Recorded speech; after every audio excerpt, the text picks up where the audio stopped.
Welcome to A Pair of Bookends, the book club you can carry anywhere. I'm your host, Hannah MacDonald, and I'll be bookending the conversation with some of the most exciting voices from the bookish world. Welcome to our August book club episode. This month, I invited you all to join me in reading Ruins, the latest novel from Amy Taylor. Ruins is an addictive novel exploring what you all know by now to be one of my favourite things in fiction, which is an affair. Set over the course of a summer in Greece, this is the perfect summer read. It's unputdownable, filled with dreamy descriptions of beautiful settings, sexy scenes, and characters that will surprise you all the way through. Joining me today to discuss Ruins is the author herself, Amy Taylor. And whilst this is a book club episode, you don't need to have read the novel to listen. This will be spoiler free, but I do urge you to grab yourselves a copy immediately, and you'll be able to find yourselves a link to buy yourselves a copy in the show notes. Amy Taylor is an author and screenwriter based in Narm, Melbourne. Her debut novel, Search History, was published in 2023. It was shortlisted for the Readings Prize for New Australian Fiction and named as one of The Guardian's top Australian books of the year. Her latest novel, Ruins, was published in 2025 in Australia and was it elsewhere as well, Amy? Yeah, in the US, In the in the US. UK. But Yeah. we have had to wait till this year when it was published in the Yes. UK by Tinder Press. Both of her novels are currently in development to be adapted for the screen. Her short stories, The Wardrobe and Nobody, were published by the Saturday Paper, and in 2025 she was nominated for a Next Gen Award by Elle magazine. Joining me today to discuss Ruins, welcome Amy to A Pair of Bookends. Hello. Thank you so much for coming on the pod. Oh, no problem. Thank Um, you. Before we dive into your new book, Ruins, I do like to start by asking what you're currently reading. So could you tell us? Yeah, at the moment, I'm kind of on a bit of a speculative fiction thing. I don't know when it started, but I'm just really enjoying sort of some darker themes and some sci-fi elements or magic realism. So at the moment, I'm reading a book called Every Version of You by Grace Chan. She's an Australian author. And then previously, I just finished Permanence by Sophie McIntosh. Yes. And both of them I'm loving. So yeah. I have both of those on my Oh, TBR pile, so that's made me very happy, and I can now put them to the top. Very exciting. I wonder if the speculative fiction that you're being newly drawn to has anything to do with the world being on fire at the moment, and maybe. yeah. Although I was always told that people tend towards cozy fiction in times of instability. Yeah, but it's I having the don't opposite, know. the Yeah, opposite yeah. effect on you. All these like dystopian stories where things just are even worse, really. You've I been don't know. drawn to that. Yeah, inexplicable. Can't explain it. Let's get into your book, Ruins.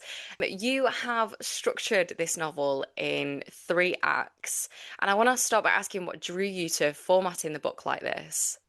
Somewhere along the way, as I was writing the book, I realized that there was an opportunity to weave a lot of elements of Greek tragic theatre through the Hmm. story. And the three act structure, I guess, it kind of like hits you over the head. It's very not subtle callback to the Greek tragic theatre genre, Hmm. but it just felt right. It felt right, and the story kind of structured in it's almost itself in that way. And so it just seemed very easy to break the story up by just marking the acts like that. And then because it tied in with the Greek tragic theatre theme, it just worked. So I just went for it. And your character, Emma, she is reading the play, is it Medea? Is that how you say it? Medea. Yeah. Medea. Yeah.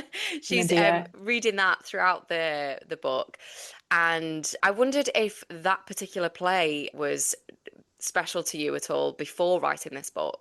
I was aware of the play before I started writing the book. I'd heard about it a long time before, and it's the kind of story that really sticks in your mind for people that don't know what it's about. It's essentially about a woman who her partner leaves her for another woman, and she's kind of drawn into madness and grief over it. And she makes the decision to torture him by killing their children. So very dark, very, very horrible and dark. Mm, But it's the kind of story that stays in your mind once you've heard about it, I guess, for that yeah. reason. And as I was writing Ruins, I I thought about this concept of Medea in the story being stuck in a situation and pushed to such drastic measures to exert any kind of power or get any kind of control back. Yeah. And over her life. And I saw in a way that I guess the character of Lena in Ruins kind of spoke to that theme a little bit. I see her as a character who is striving to create a different life for herself and having to take really drastic measures, I guess, to try and achieve that. So I felt that they kind of communicated to each other in that sense. So it felt right to also draw it in to the novel and mention it. But I thought it would be interesting if it was Emma that was exploring the story of Medea instead of Lena, and whereas like Lena is living it in a way in some ways. So yeah, exactly.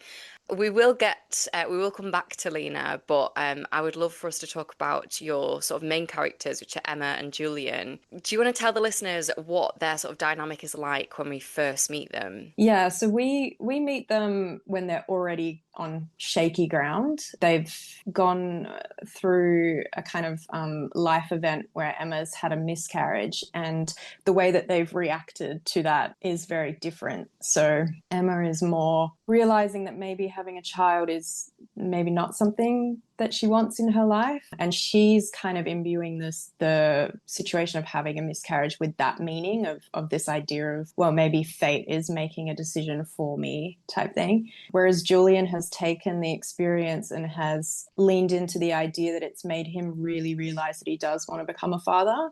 And we sort of meet them exactly there, and it's pretty obvious already that those are two massively opposing viewpoints, and that a compromise is not possible in that kind of a situation. Yeah, so they're sort of already on a very shaky ground. And then I guess, the story just takes it from there. I mean, I was interested that in her response to that miscarriage, because she talks about how when it happened, she kind of knew it was happening, and she was on her way to a really important meeting with work with a client. And she, instead of, going to seek medical attention immediately, she went ahead and had this meeting, and it was really important to her. And she's somehow kind of I don't know if shame is the right word, but she shames herself about the fact that she did that. And for me, I was like, well, we all cope with things in different ways, and that was just her way of protecting herself, wasn't it? I definitely like the shock of going through something like that. I think often I haven't been in that exact situation, but in situations like that, I have a tendency to try to carry on as normal. In the hope that maybe whatever's going on is going to just like fix itself, and I'm not going to have to deal with it. So I think I was playing into that characteristic that some people have as well, of that. I just, maybe if I just focus on other things, this is going to disappear or not, be a problem. I think that that section particularly resonated with me because I am a people pleaser to an almost problematic extent, and I honestly think that like if I found myself in like I needed medical attention and I had like an important meeting like that, I honestly think that I would I do not recommend this, listeners, but like I do think that I would go to a meeting or do something rather than get myself help, because I'm so eager to be like, oh well, I can't let these people down. You don't want to disappoint anyone. Oh yeah. Whereas I don't think that's yeah, exactly. But I don't think that's what she was going with. But for me, I was like, yeah, I would do this for problematic reasons, whereas I think she was just doing it as a kind of coping mechanism, wasn't she? You also move between both her and Julian's perspective in this book, and I wondered if that kind of helped you gain a better understanding of their dynamic. Yeah, it did. It was also a lot of fun too, just to kind of jump between heads. And the idea of having access to both, and then being able to use that element of when people are saying something that they don't mean, or concealing how they really feel, or when someone is making an assumption about how someone else feels, being able to lay that out all on the page, kind of just right next to each other, was really fun, actually. I found it actually quite amusing. There was moments where you'd be in Julian's sections and he would, think that something was really wrong with her, and she's like, I'm absolutely fine. Like, she's obviously processing, but like, she's not, I don't know, she's not feeling things in the way that he thinks she is. He thinks that she's, being really reserved, and and maybe she is to an extent, but like, I don't know, I feel like he was really exaggerating her Yeah, response to yeah. this event. I just found that really funny. I was like, God, you really like don't seem to understand Don't her. get No, it. Yeah. no. Much earlier in the relationship, when they were first dating, they had a conversation about children, which we see, and they decided that they actually didn't want them. And of course, many things have changed, as has probably become apparent through this conversation. But lots of things change, especially during this summer that we spend with them. And I want to ask you what interested you in sort of exploring the conversation around children, and the impact that I guess that choice has on a relationship. There's a couple of things a couple of reasons why I got to that conversation. One of them was a long time ago, I had watched this film called The Loneliest Planet. And in it, a couple go backpacking in Georgia, and they're held at gunpoint. And in the moment when a gun is pulled on them, the man in the relationship pulls his partner in front of him instinctively as like a human shield. And then from that point on, so he quickly, rectifies that, and they get out of the situation okay. But from that point on, the relationship just kind of starts falling apart, because how do you trust, someone after they do something like that? And that concept has just lived in my brain since I watched that film. I don't even remember if I really liked the film in the end, but that concept, I've never been able to let it go, and it just follows me around all the time. And I wanted to find a concept like that I could write about. And so I thought, what's a turning point that you really can't come back from? And that's kind of the question of, whether or not to have children if you feel different ways. Yeah, so that was the first part. And then the second part is just, I'm just at a stage in my life where it's something that's kind of at the forefront, whether or not to have children is at the forefront of all of my friends' minds. It was at the forefront of my mind when I was writing the book as well.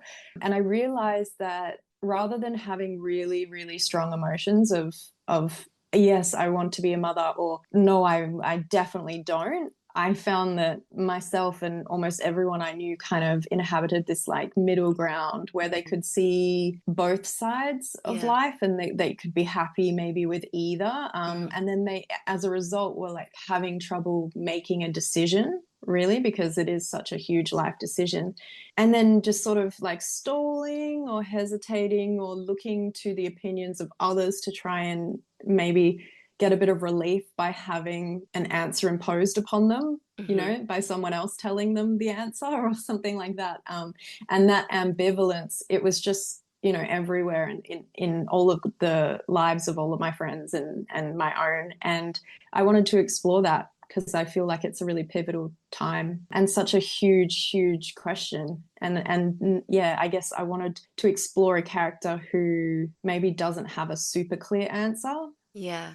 And in Emma, I guess that was, what I was trying to convey. Yeah, it's such a huge question, and I think it's, not only of whether you want to have children or you don't, even if you agree that you both want to have children, it's You can change when, your yeah, mind. you can change, exactly, you can change your mind at any point, but also, there's other factors like, when do you want children? Like, one of you might want one right now, but the other one might be like, oh, well, actually, I want a few years, but then, there's other factors that might prevent that from being possible. There's so many things that you've got to kind of think about. But I really loved the way you navigated this conversation, with the fact that they thought they'd come to some kind of agreement, and then through other trying to be careful with spoilers, but like, Yeah, through it's other hard. things happening, it throws up a Yeah. lot, many more questions that they'd maybe not thought about in the first place when they had that initial conversation. So it just kind of complicates things even further.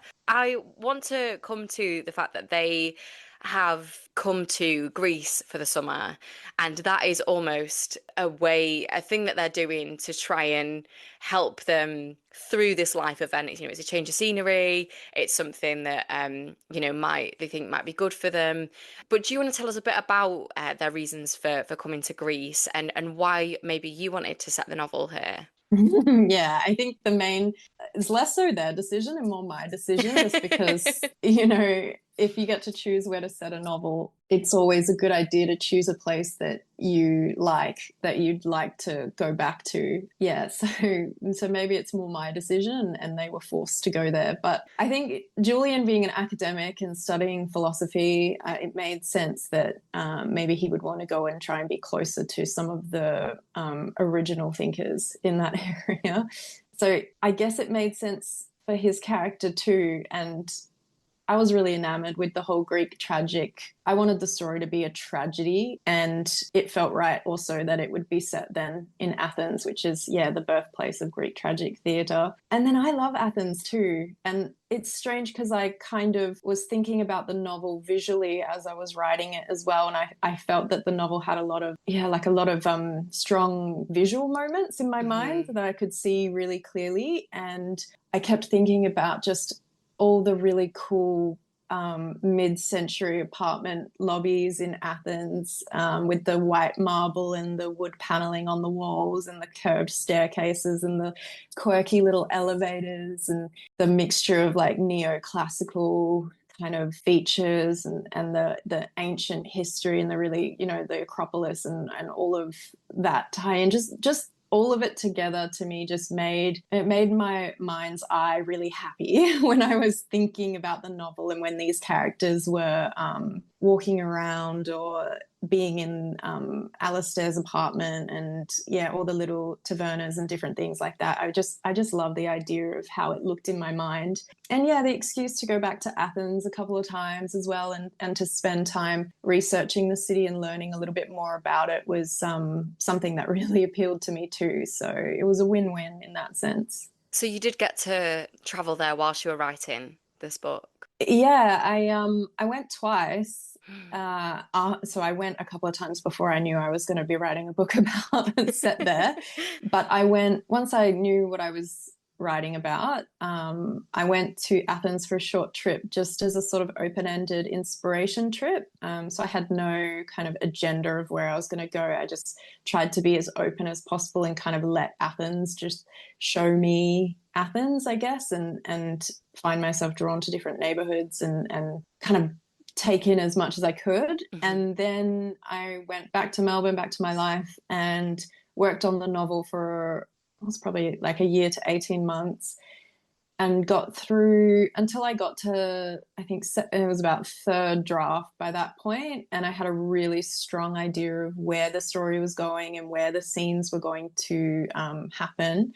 I went back to Athens with a friend of mine and I did it like a really specific trip. So I walked down the streets that I was going to include in the book.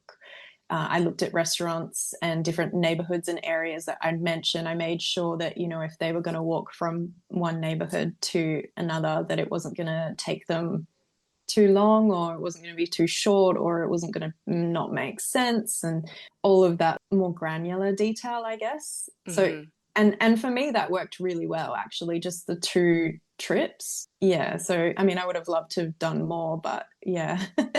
I think it was okay, just those two. I mean, it's amazing that you got to visit. Reading this book, I was like, I want to book a flight there right now. But I mean, when Emma and Julian are in Athens, they get to visit lots of beautiful tavernas. They're eating lots of nice food. Julian goes on lots of like runs through like nice trails, and Emma visits the Acropolis. Is that how you say it? Acropolis. Acropolis. Yeah, they go to all these really beautiful places, but then there's also a sort of darker side that we see through the people living there. And I wondered if you could tell us a little bit about that and whether that was something that you came across when you were visiting or whether it was something you came across in your research. To be honest, every single Greek person that I know and that I've met in Greece has been absolutely wonderful. They've definitely not resembled Darius or anything like that. I think he was really constructed for the purpose of the story for a lot of different reasons. I think, it's not necessarily easy to live in Athens. And I think in contemporary times, there's been a lot of like economic turmoil and to be a young person there, you don't have the easiest go of things.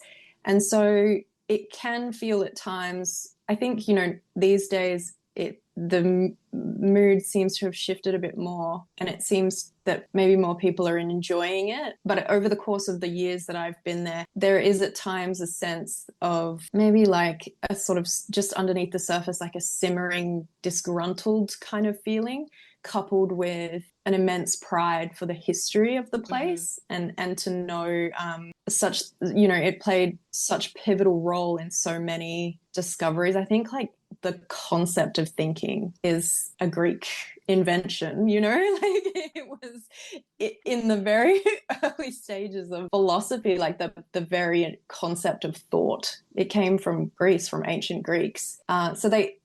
There's so much to be proud of in the history, but I think in more modern times, it's not as easy to live there, and there's a lot that's hard about it. And so, yeah, you can sometimes tell, you can feel maybe the conflicting emotions that can be held towards the place sometimes. Yeah, I picked up on that a little bit. Yeah, and I think, you know, if you live in a place that has become very attractive to tourists, you know, it unfortunately, the sort of byproduct of that is that it makes life a lot more kind of expensive for the people actually living there. You know, the house prices sort of rise, and, you know, there's other things that kind of, make it slightly more difficult for other people to live there that have always maybe lived there. And then now, you know, there's sort of a lot of tourists coming in, which naturally they're going to, because it's a beautiful place and there's lots of history there that people want to see and absorb in real life. But I found that really interesting. You know, there was a moment where Darius is showing them round, and I think it's like the graffiti on the building, and there's like people are being brought into, there's like housing that they can, is it like derelict housing that is being used, or am I totally there's a lot of sort of, I guess, people trying to find a place to live in Greece, and there's a neighborhood, and I may pronounce this wrong, but I believe it's pronounced Exarchia, that kind of operates as a neighborhood within Athens that runs by its own rules. And there are a lot of people there that set up housing in abandoned office buildings for people that didn't have a place to live, that were coming from other countries seeking asylum. And the neighborhood itself was serving the purpose of giving these people a place to live. And a lot of the Greek people that lived, and the other people seeking asylum that lived in these neighborhoods, were working very, very hard to continue to be able to serve those people in this way. And they'd set up communities where they had schools and medical facilities and stuff, all just to serve this purpose. But they also have a lot of, I guess, people beginning to visit the neighborhood as well. And then inevitably investors, often not Greek people as well,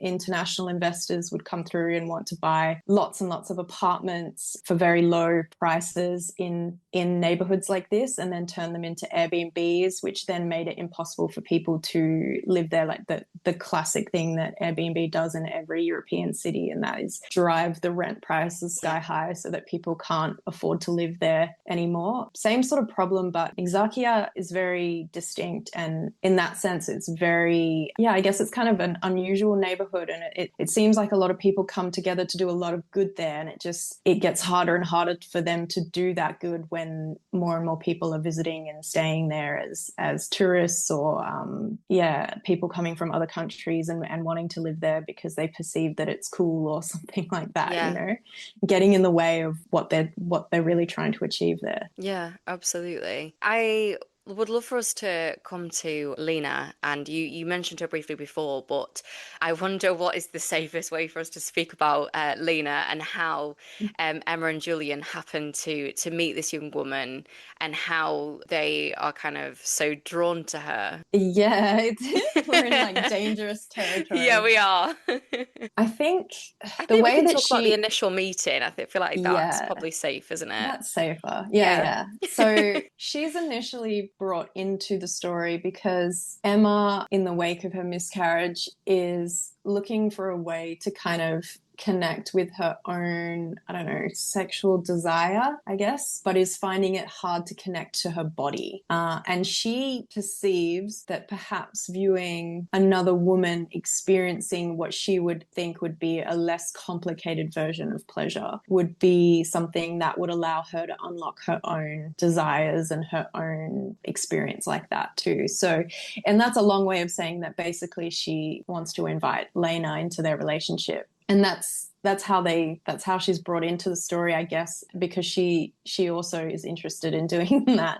Yeah. So they kind of, yeah, it's so hard to not overstep the story. So I might just leave it there. Yeah, no, I think that's safe. Yeah. But desire is a huge theme in this book. You know, Emma is sort of thinking about the things that she desires, you know, maybe for whatever reason, it's not something that desire is not something that she's necessarily lent into for a while. And she's really sort of starting to think about what she wants sexually, but also, you know, desire might also show up in terms of career and, you know, in terms of what she desires in her life itself, not just sexually. But I found it really interesting in terms of, you know, there's a moment before they come to Athens, they are on holiday in Corfu, is it? Mm-hmm. And she watches this older woman dancing with Julian, and she's so completely sort of enamored by how this woman is in her own body. And it's not quite envy, but it is to an extent. You know, this woman seems so sort of at one with her body and not kind of, you know, like for a lot of women, we're sort of fighting against our bodies, but this woman just seems to be, you know, really sort of living in it. And, you know, I found that exploration really interesting. And I wondered if, you know, through writing this, you were sort of thinking about the different way men and women kind of respond to the body and to desire. I don't think it would be unfair to say that I think women have a much more complicated relationship with the body. Yeah, I'm going to stand by that. I don't think that's I think that's totally unfair fair, yeah. to say. And I guess one of the overarching themes of Emma as a character is a sense of when we meet her, she's very disconnected from what she wants in life, disconnected from her ambitions for a career of any kind, and very much disconnected from her body and just unsure of like how to repair that connection, I guess. And so that's what I wanted to kind of explore that. And I felt that it made logical sense to me that she might feel that way in the wake of a miscarriage as well, Yes. to have something out of your control happen within the borders of your body. It might lead you to feel disconnected from your body, like something that you've had control over and that you've understood so deeply for such a long period of time to act of its own accord. If it hasn't done that in any sort of major way before, could really throw a character into like a sort of a moment of rupture and like disconnection with their own body. So, and that concept I think I just found really interesting as well, that in building Emma as a character, that if that's how she felt, what would it lead to, and then, you know, from there, would that lead to, and then what else, and then the story sort of starts to build and build. You also just mentioned ambition, and I think there's a really interesting conversation in the book around that. And Julian almost wears his ambition like a badge of honor. Like he feels kind of, you know, so proud of his ambition. But he's really struggling in terms of his career and the work that he's doing. I wonder if you could tell us a bit about the role of ambition in this book. I think in some ways, in some small way, Emma and Julian were both voices in my own head that I could tap into. So part of me is, you know, very ambitious. Another part of me goes, what's the point? And another part of me goes, isn't there something more? Yeah. And then part of me goes, maybe I want to live in a cottage in the countryside. And then, you know, so I could go back and forth with both of them and I could embody the way that they feel about certain things. And ambition to me is fascinating because you don't always find people in relationships where their ambition matches their partners. Oftentimes you do, and sometimes you're pretty close, but sometimes it doesn't match. And I've always found it fascinating that two people can kind of, you know, love each other and be with each other and then just like fundamentally not understand how the other person sees the world or how the other person is like or what is the source of another person's energy. So Mm-hmm. like in Julian's case, the source of his energy is achievement and success, that as long as he is working towards something, he's doing something, his life has purpose. Whereas Emma is well, she's asking the question of like, if not motherhood and if not career, what else, you know? Yeah. And because when I was writing the book, I knew that their relationship was needing to start from a rocky place. Mm-hmm. There were layers to that, and one being, you know, the decision of whether or not to have a child, but also another layer to that was the idea that they're at very different perspectives on the world. They hold very different ideas of what's important, and that's I wanted them to be constantly confused by the other person, or constantly being asked to compromise on the way that they think or the way that they want to live. And so that kind of was drawn into it. Yeah, that idea of, when ambition doesn't match up in a relationship, I guess. Yeah, it is so interesting. I've definitely been in relationships when I was younger where it was so off, and it really does. You think it won't affect you, you know, you think, well, our chemistry is great, you know, we really love each other, but then it does start to sort of infect the relationship when one of you is highly ambitious and the other one has no kind of get up and go about them. And it does, you know, you do end up getting really frustrated with each other and sort of clashing. Yeah. So yeah, I just wanted to say, I'm just thinking about it now. I've never been in a relationship. I'm like a moderately ambitious person, I would say, moderately ambitious. And I've usually dated moderately ambitious people. But I'm just imagining now what it would be like if two highly, highly ambitious people were in a relationship as well. And that could be just as catastrophic, I think. Yeah. That's so true. That is so true. Yeah, I mean, I'm quite glad that my current partner, we're sort of on the same level now in terms of ambition, which is a really nice place to be in, because it's, you know, it doesn't feel competitive. It doesn't feel overwhelming. It's just like, you know, he's also very good at like telling me, okay, you probably need to rest now. I think you're doing a bit too Good. much. Yeah. And I need Oh, that. Yeah. I want to ask, because the listeners would be disappointed in me if I didn't ask about this. I often talk on the podcast about how much I love an affair novel.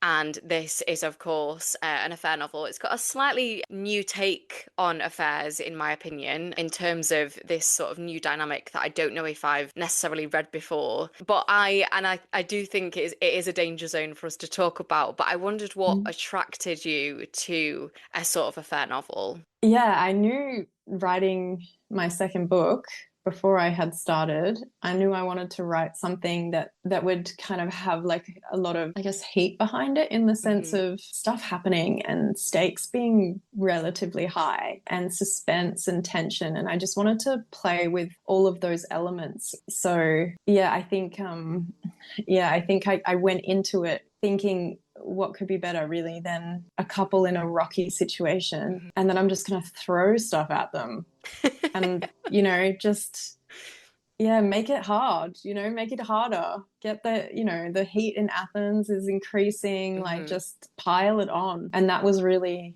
that was kind of one of the ambitions behind it, I guess. I mean, I loved it. I feel like I've read two great affair novels this year, both set in Greece. So Really? yes, such a treat. So no, I've absolutely loved Reading Ruins. I mean, I love an affair novel, but there is so much more to it. I don't want to just simplify it to it is an affair. Something about a European like city as well. I wanted to play into the idea that holidays can seem like fantasy in a way. Like you can convince yourself that you're living a different life and you're a different person, and you're taken out of the context of, and I think people loosen up maybe a little bit. And that was quite a I can see, I guess, why affair novels might find themselves set in cities that are foreign to the main characters and that sort of stuff too. I can understand that. Do you have any favorite affair novels? I'm really Gosh, I'm it's just really gonna hard for have you to to have to think off the mention. top of your head.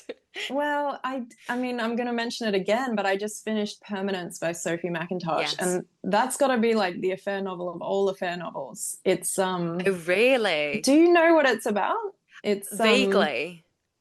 Oh, I'll just quickly blurb it. It's about a couple having an affair who wake up in this city where everyone in the city is having affairs. And they kind of travel back and forth between real life and this kind of affair city, or the city of permanence. So literally, yeah.